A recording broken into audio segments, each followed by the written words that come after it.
Thank you so much, Deb. Just really interested in understanding, what you've been doing this term around STEAM. So the STEAM is basically a team of teachers that are a part of an action learning group. That's how we do our professional development now. This is our second year of doing action learning. And that STEAM team, their focus in the classroom is on student engagement and ownership, but to focus in on the curriculum area of science, technology, engineering, arts and maths.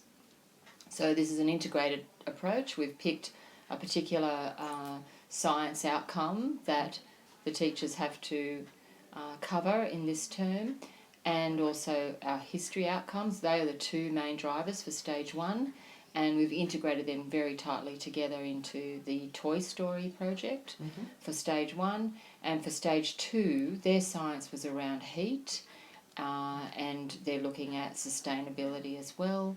So we really wanted to make sure that their STEAM project covered that science outcome really deeply. So both stages have been working from a curated piece of work on our school wiki. So all the good resources and ideas and the design of the projects have been curated in one place for them.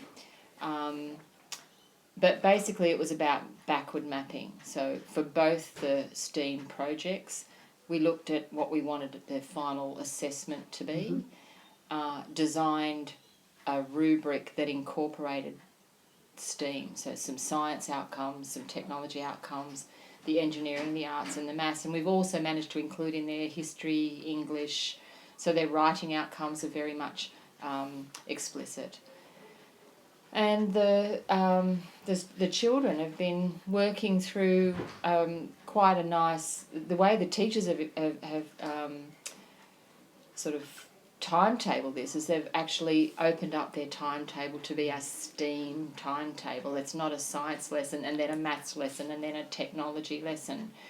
Everything about what they do is integrated into a STEAM time in their timetable. So they have quite big chunks of time where they can be ticking off science, technology, engineering, arts and maths in one lesson, but that lesson might go for a couple of hours, and they've broken their timetable up across the week so they've got these big chunks of time.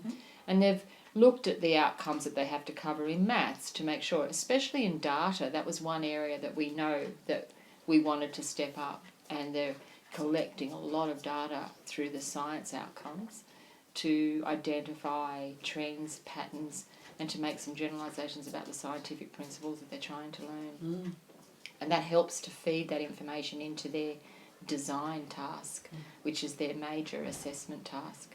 We really wanted kids to work in teams, to collaborate, to help each other, and that's just been a given because of the way these tasks are designed. There's a lot of fun involved too. We wanted these design tasks to be fun.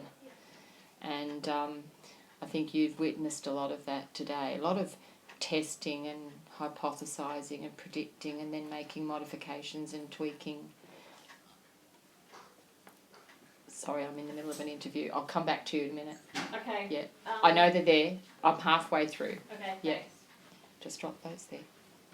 Thank you. Yeah, it's okay. So what's been your role, your key role in this? Because the teachers have spoken about your role, but from your perspective. So I guess my intention was to give teachers the opportunity to focus on science, especially. Our observations last year were that our science backgrounds are fairly limited, and some of our teachers have had almost no experience of teaching science. And what we do know also is that we have a lot of misconceptions about science. So we dabbled in that area last year when we were looking at our flipped classroom approach. We looked at Derek Muller and his work around always starting with the misconception and identified a need. The teachers said, I'm not great at teaching science, which is kind of a year down the track from when they said, I'm not great at teaching technology. So it's an opportunity then to get together, and that group of teachers became their STEAM team. They called it the STEAM team. That was their first kind of badge of honour. Let's work together on this. And I worked closely with the 2 assistant principals in the Christmas holidays to kind of navigate through those outcomes and map it into a unit of work that would be contemporary too. We needed to really look at what the current research is around science rather than looking at old science and science we've been taught. A lot of teachers fall back on textbooks, they fall back on blackline masters, and they fall back on old authority. They're not. They find it very difficult to spend the time to do the research on what's current. And to build their subject matter knowledge. You know, there's generalist teachers. They've been trained in generalist learning. Just excuse me for a minute. Mrs. Groves needs help because when we're recording in the computer room, you can't hear when... I realise that. I'm just in the middle. I'll be 2 more minutes. Just till I'll be 2 more minutes. Okay, so so what's been the biggest challenge, do you think, or do you think is the biggest challenge with regard to, you know, STEM, all the conversation around STEM? It's in the political arena, the education arena, but you've been in the game a long time. So from your perspective, for me, it was an opportunity. I knew that the national agenda was that there had to be a STEM strategy. It was something that the school was already saying, we need to look at this. The teachers were asking for help. So it was a great opportunity. The timing was perfect, really. The thing that I think is the biggest challenge is that teachers really, their understanding of what science is, I think they think that it's just teaching facts and knowing the answers, when in fact it's got nothing to do with that. And that's where that teacher doesn't have to know the facts, but they do need to be good at guiding kids to ask good questions, to go and test their ideas, to reflect, to come back, to make some modifications. And if they can do that and they understand the inquiry method for science, it's not terribly dissimilar to historical inquiry method. You know, we've been doing inquiry learning at this school, and they've really consolidated and understood what that is. So moving to scientific method wasn't such a hard thing to do. But because it's science, it seemed to be quite...